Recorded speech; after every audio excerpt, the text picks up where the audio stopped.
Hi, everybody. Hello. Hi, good afternoon. Hi. Happy Friday. It's so good to see your faces. Thank you so much for joining us today. Really excited about this conversation, this first briefing that we're doing. But let me, as Erica said, I want to thank Erica, who is amazing and has done a great job. And I know she works closely with many of you.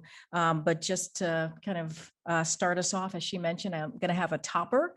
And then we will get going from there. So let me give you a little bit of. Oh, okay. I was given a hold for a second. Okay, so I'm going to have a topper for all of you, and then after that, we'll get going.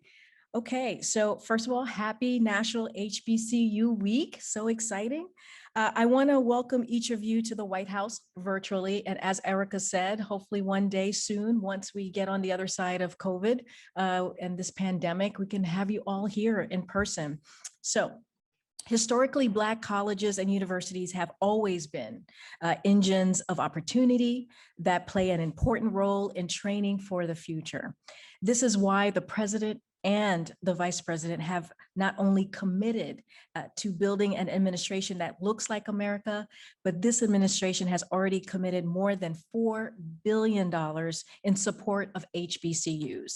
On Friday, September 3rd, President signed a proclamation to acknowledge September 5 through the 11th of 2021 as a National HBCU Week. President Biden also signed an executive order establishing the White House Initiative on HBCUs. On Wednesday, President Biden named Tony Allen, president of Delaware State University, as chair of the President's Board of Advisors on HBCUs. We will be announcing more regarding the board in the upcoming weeks. Today, Vice President Harris, the first HBCU graduate to serve as Vice President of the United States, visited Hampton University, go Hampton, to our STEM education facilities and stressed the importance of science, technology, engineering, and math as fields of study at HBCUs.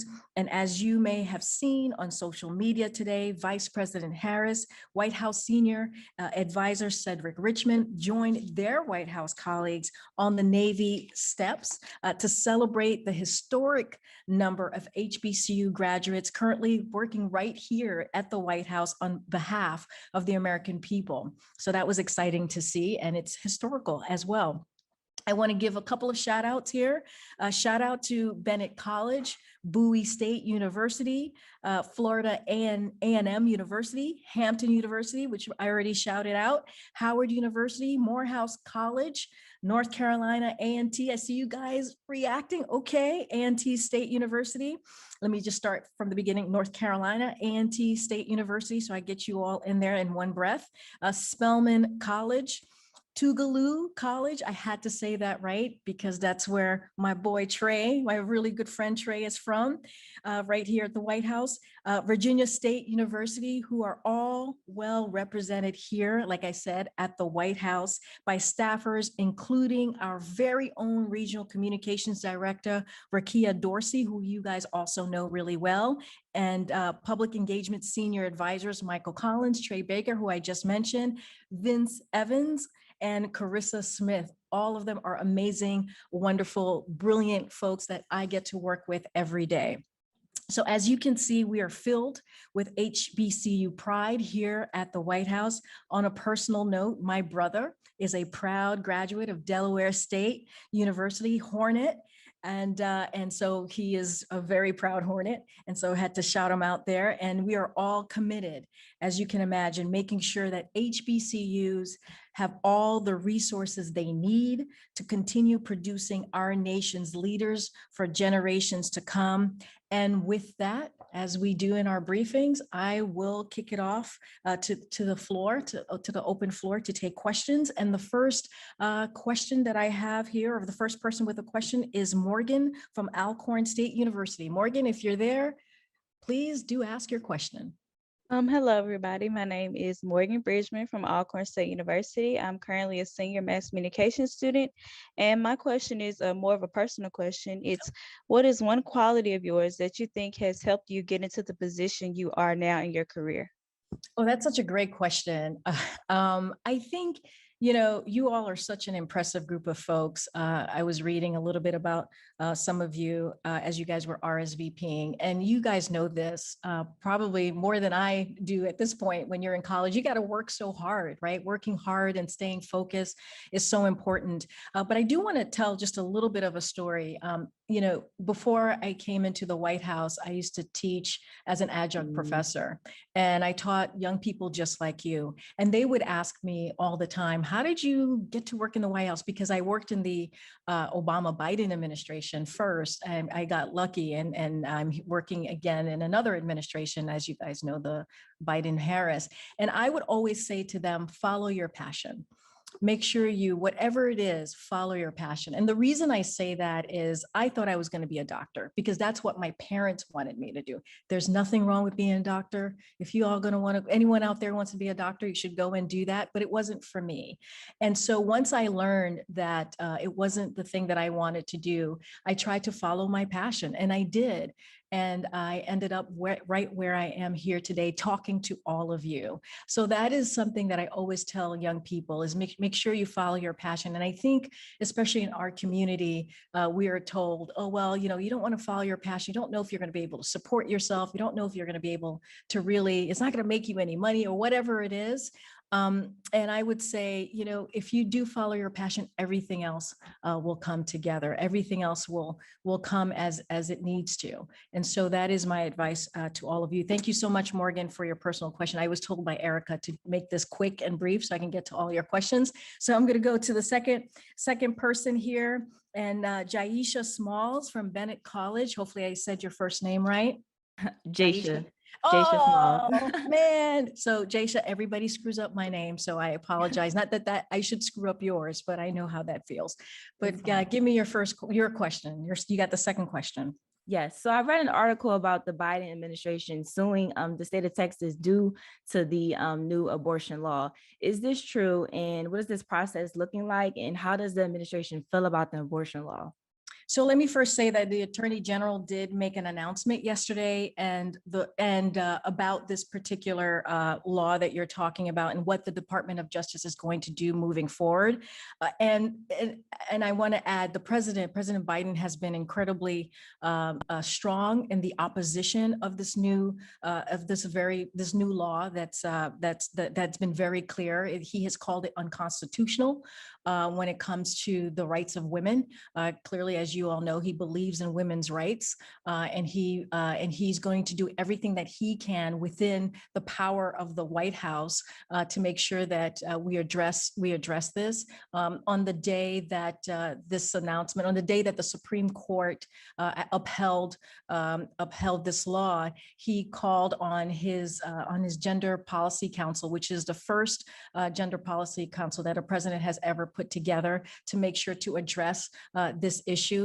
He called on the Human Health Services Agency to also address this issue of abortion and making sure that women have the right. They're able to make decisions about their bodies for themselves and not have anyone involved in that decision. So this is something that the president totally is going to continue to fight for. He completely, like I said, has been very strong in opposing this law. I also want to add that the Vice President met with abortion and reproductive health providers and patients this week to discuss the impact of the Texas Senate Bill 8 and other restrictions on reproductive care. As I said, this administration believes this issue is a critical priority, is working on all possible approaches, this whole of government approach that I was just mentioning when it comes to defending women's rights in Texas. And any additional information on the Department of Justice and what the Attorney General announced yesterday, I would refer you to the DOJ. Okay, thank you so much for your question. I have another person here, Diorona Davis, and I know I just screwed up your name. I apologize. Howard University. Please, if you are there, please ask your question and tell me how to actually say your first name. Hello, thank you. I am Dariana Davis. Ariana. All right. You're a journalism student at Howard University. And I know you all have the Ignite HBCU Excellence Act, but my question is, to what extent is there likely to be a grant specifically dedicated towards housing infrastructure at HBCUs, as many of them struggle to house students? Absolutely. Thank you for your question. So our HBCUs have long been an uneven, as you all know, playing field financially as compared to many other post-secondary institutions. And that's something I know you guys know personally. The Biden-Harris administration has been committed to addressing racial disparities and inequalities from day one. That is something that the president has been very clear, even when he was running for president, as making sure that everything that he does, every policy that he's put forth has equity, really focuses on racial equity at the center of all of his policies. And so that's why the president signed a whole of government effort to advance racial equity and support for underserved communities on his first day in office. Agencies across the government are working to expand their partnership with and funding of HBCUs through grants and contracting, as well as other mechanism, which is also a key prong of the HBCU initiative.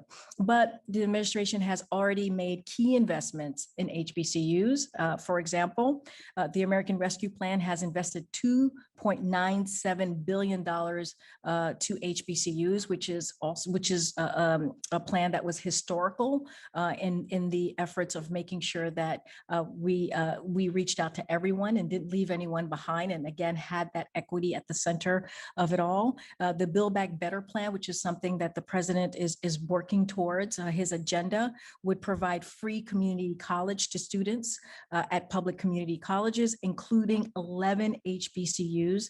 The president is proposing a nearly $1,500 increase in Pell Grant, a down payment on doubling Pell. According to UNCF, 70% of students at HBCUs are Pell eligible.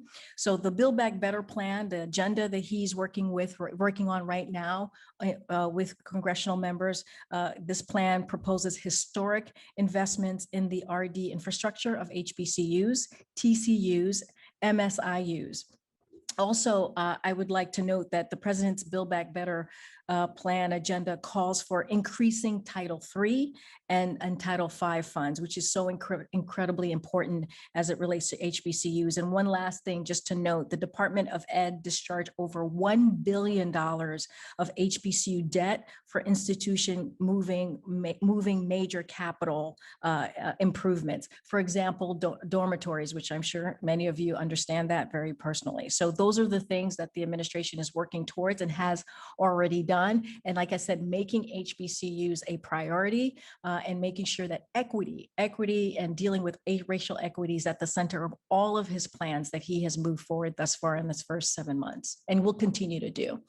Okay, the next person I have here is Nadia Johnson from Johnson C. Smith University. Nadia? Ma'am, hi, my name is Nadia Johnson. Hey. I'm the current SGA president of Johnson C. Smith University and a senior studying communication arts. I have another personal question for you, Ms. Pierre. What is one of your key mental health strategies to cope with racial controversy in the workplace, especially as a Black woman working within the highest office of the land? I would love to know that. Wow, Nadia, that is such an important question. And thank you so much for asking it, because it's so critical. As some people, in the past, especially when I was growing up, people didn't want to talk about mental health. It was taboo. You didn't talk about what was going on or want to talk about even if you were having issues and how do you move forward and asking for help. This is a mental health issue. Mental health is something that's incredibly important to me. And so I'm so glad that you asked about it. I've written about it. I've talked about it on a personal level for the past several years. And for me, I am lucky enough to have my own family. I have a little girl who is 7 years old. And so being with my family is so important, and watching her grow actually helps with like my stress, right? right? And anything that I'm going through the day, and understanding as well, everything that I do is going to help her down the line as herself being a young Black girl, and as one day she'll be a Black woman. Hopefully trying to do good things, and maybe even going to an HBCU, which would be exciting. And so that's actually really helps centers me. I'm sure many of you have your families who help center you and help build you back up when you need to be built back up. And also having something that I can do outside of everything else that's for me, having that peaceful, quiet time, being able to do a little bit of just like me time is so important as well. And I would add, and you all should do this, I really recommend this, is having a community around you that supports you, that lifts you up when you need it, when you feel down, and being able to talk to someone. Don't shy away from that. It is important to be able to talk to someone that you trust. So Nadia, thank you so much for the question. I know I don't want to talk too long because I've been told by Erica that I need to get this going. And so, okay, Kennedy Evans from Miles College, you are up next. Hello, I'm Kennedy Evans. I'm a junior communications major. And my question for you is, one of the biggest things we face in America is social injustice. So what has the Biden-Harris administration done to implement and support racial justice and support social justice? Yeah, that's another amazing, you guys' questions have been amazing. So, when the president walked into the White House, or even before he did that, he knew he had to deal with multiple crises. He talked about the COVID pandemic being a crisis, clearly, that we're all dealing with, which is why we're doing this virtually. Obviously, the economic crises, which is something that he walked in and had to deal with. And thankfully, those two things were moving forward. There's still work to be done, but we're certainly in a much better place than we were 8 months ago. And one of the crises that he talked about very powerfully and very openly is this racial equity, and dealing with racial inequality, and dealing with that in a real way to make sure that we're lifting up those conversations about what we can do better as a country, and also the history, our role as a country when it comes to racial inequities. And so on day one, and I mentioned this already, but the president signed an executive order establishing a whole of government approach to racial equity, basically making sure that when you look at the agencies, the federal agencies across the government, he wanted to make sure that we really dealt with racial equity in a real way at all of the agencies. And so I don't know, some of you have ever heard of Susan Rice. She's really amazing, former ambassador, UN ambassador, former national security advisor. She heads the Domestic Policy Council, and that is something that she has been charged with that particular executive order, making sure that we are dealing with racial equity at the government level, the federal government level in these agencies. He signed an executive order to protect voting rights and appointed Kristen Clark to lead the Department of Justice Civil Rights Division. Kristen Clark, you should look her up if you don't know her. She has an amazing resume when it comes to civil rights and the work that she has done before coming into the government. He has also signed the American Rescue Plan, which I mentioned, a historic piece of legislation into law, which he did very early on in the spring, and works every day to advance his Build Back Better agenda to ensure socioeconomic equality in areas of housing, healthcare, and beyond for Black Americans is addressed, and we really truly deal with that in a way that we're lifting up our community. Okay, next is Jalen Brown, Morehouse College, Morehouse in the house.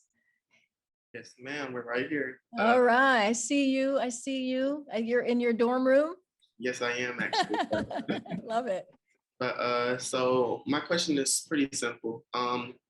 What is the administration's plan for directly targeting HBCU student loan debt as opposed to the overall student debt problem? And what is the administration's plan to sustain the programs it's started to connect HBCU students with everyone else?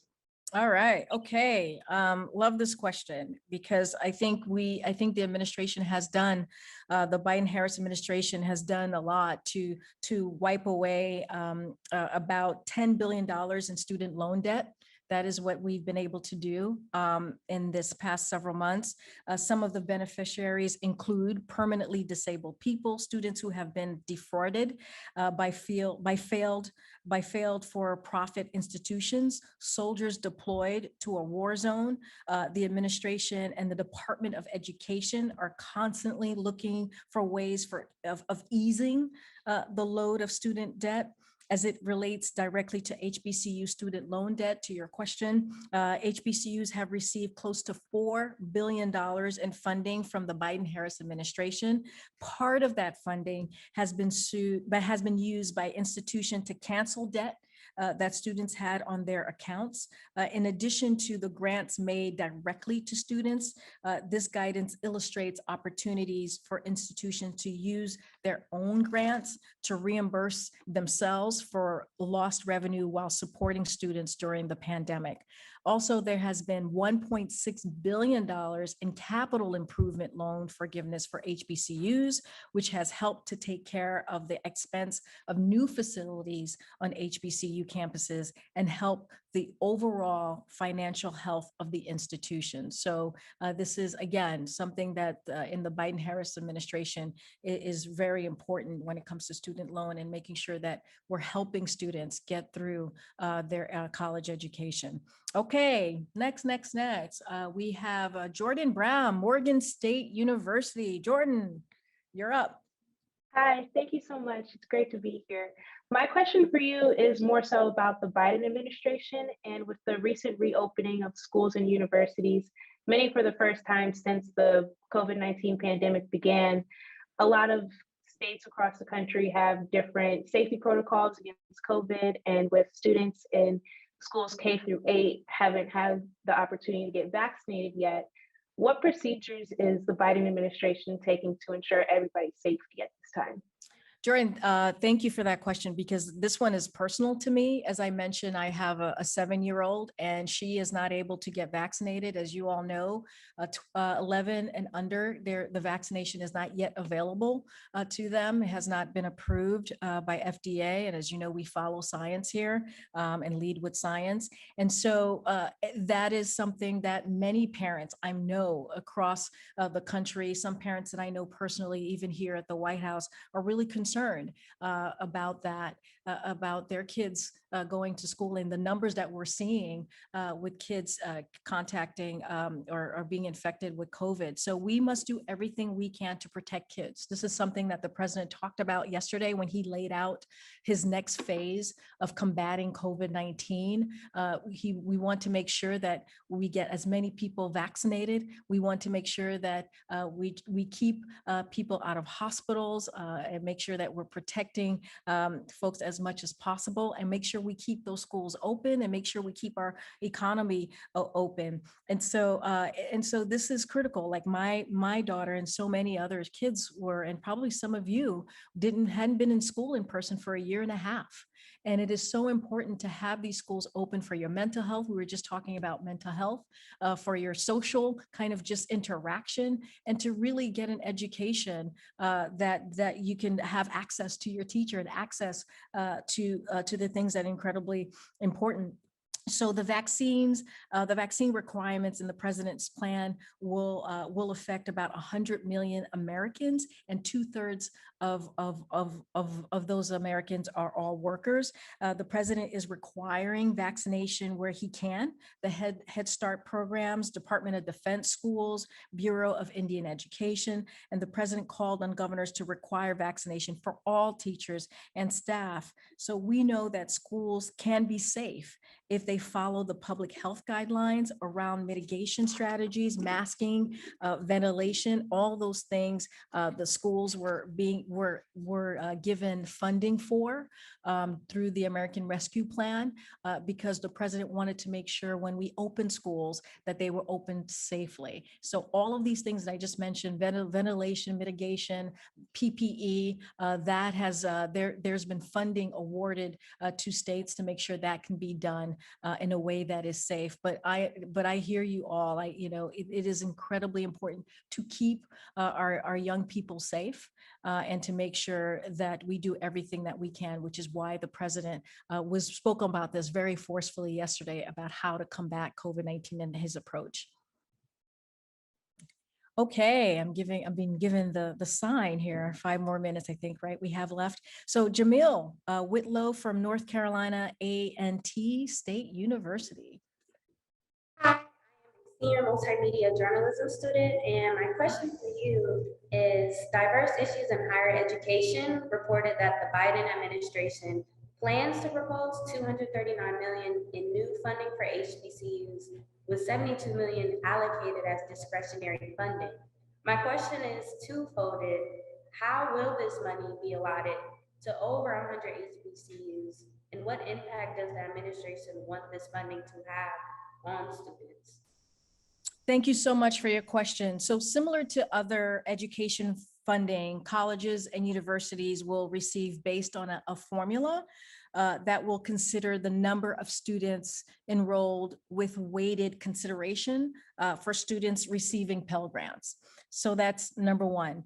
It's expected that this will impact HBCUs and students there by giving institution an additional boost for operations cost, which students will see in services and offerings they receive. So thank you so much for your question, because it's incredibly important to talk about that as well. Oh.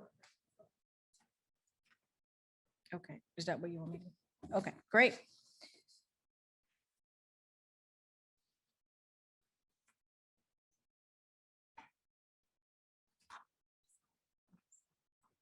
Okay. All right, the next person I have is George Francis, University of the Virgin Islands. I'd love to be in the Virgin Islands right now. Yes, hello. Hey, George, good to Hi. see you. I'm trying to see where you are. Oh, hi, how are Hi. you? I'm doing well. How are you? Good to see you as well. My question is a little bit personal question regarding your book moving forward. Oh. So my mass media studies course at UVI has begun reading a book entitled Diversity Matters in the 21st Century, which includes an excerpt from your book where you discuss the Black Lives Matter movement and the Anglophone African Caribbean impact. Could you expand a little bit more on your thoughts on topics such as mental illness, depression, and suicide, and how these things must be acknowledged as serious social ills in communities of color and become part of the larger dialogue in mainstream society? Wow, I did not know this. Diversity matters. Oh, okay. I had no idea. That's good to know that I'm included in that. So the administration takes these, as you can imagine, these issues very seriously. In fact, just yesterday, President Biden signed a proclamation on suicide prevention. While there is no one cause of suicide, we know there are many factors that increase a person's risk for suicide, including the loss of a job, right? Serious illness and financial, criminal, legal, and relationship problems. He proposed $180 billion to fund suicide prevention programs at the Department of Health and Human Services, Substance Abuse and Mental Health Services Administration. His dedication, this dedicated funding will support programming that focuses on suicide prevention at every age and stage of a person's life, as well as prevention and intervention programs through health systems. Additionally, he signed the American Rescue Plan, which I've talked about a couple of times here this afternoon, into law, knowing that our nation's youth has been especially vulnerable to the mental health impacts of COVID-19 pandemic. The American Rescue Plan includes $20 million in funding, specifically for youth suicide prevention.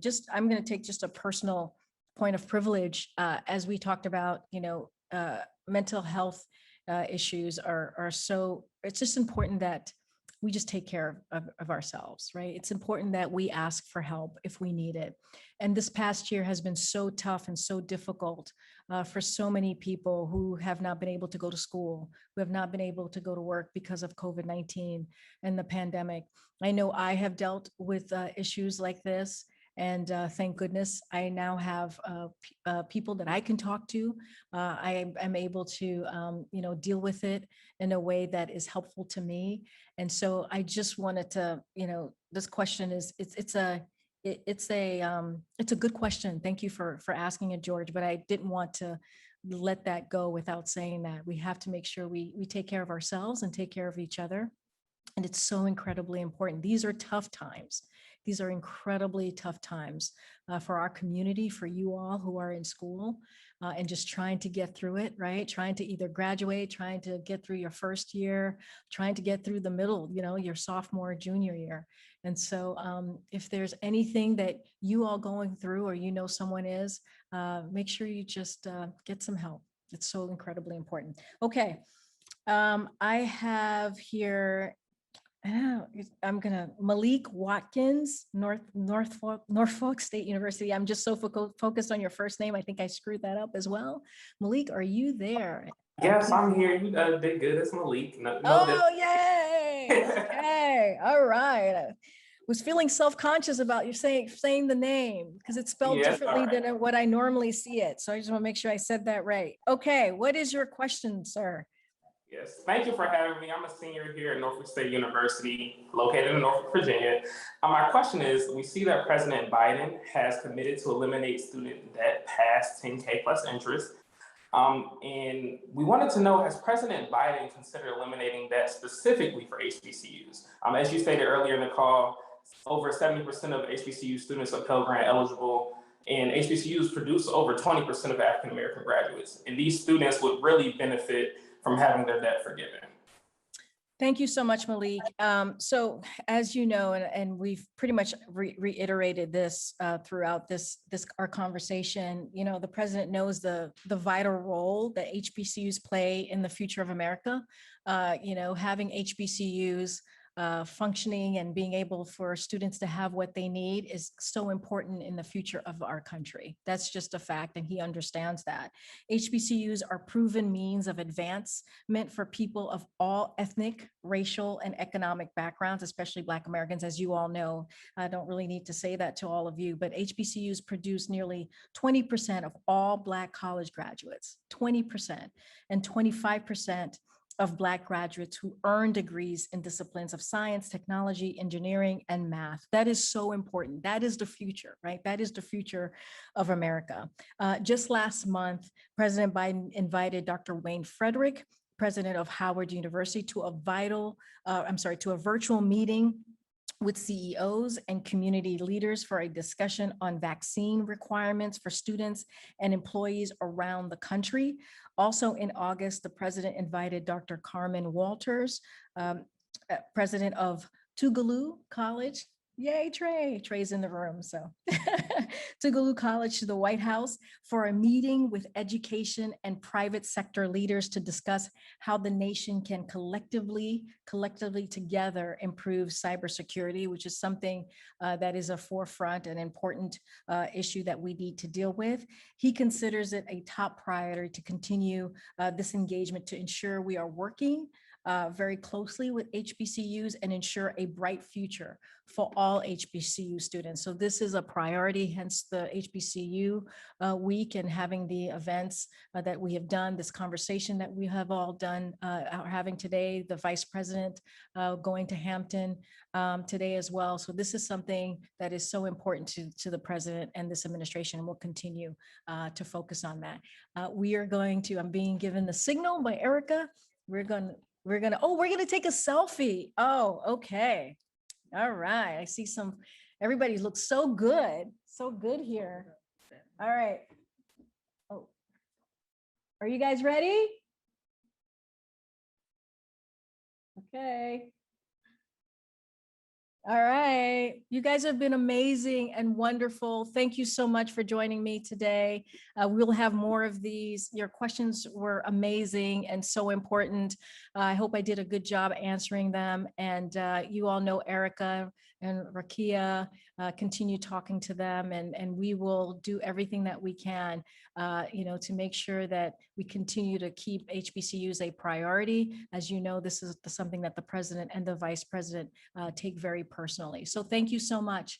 Have a great, great afternoon and have a great weekend. Be safe out there. Thank you. Thank you so much. Thank Thank you. you.